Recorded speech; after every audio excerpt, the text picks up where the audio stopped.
ហូរតាមអាងខ្យល់យប់ថ្ងៃមួយបងប្រាប់អូនថាស្នេហ៍យើងគូបញ្ចប់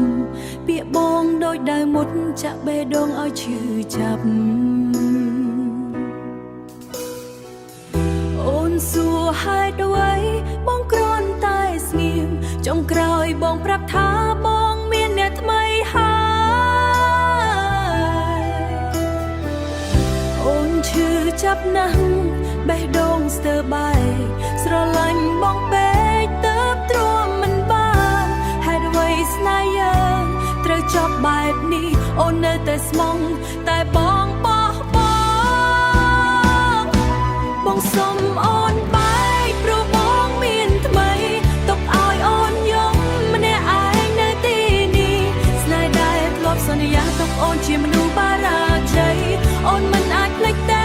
ពេលវេលាដែលយើងមានទោះបីបងទៅហើយក៏អូននៅតែស្រឡាញ់បេះដូងអូនខូចខាតព្រោះបងថ្ងៃនោះបងសុំអូនបែកព្រោះបងមានថ្មីអនុស្សាវរីយ៍ចាំងចានៅតែចងចាំគ្រប់ទីកន្លែងមានតែរូបបងនៅក្នុងចិត្តបងអាចភ្លេចអូនតែអូនភ្លេចមិនបានព្រោះស្នេហ៍អូនមានតែបងមិនមាននរណាទីបើថ្ងៃណាបងនឹកអូនវិញសូមដឹងថាអូននៅតែរងចាំទោះបីចិត្តខូចហើយក៏នៅស្រឡាញ់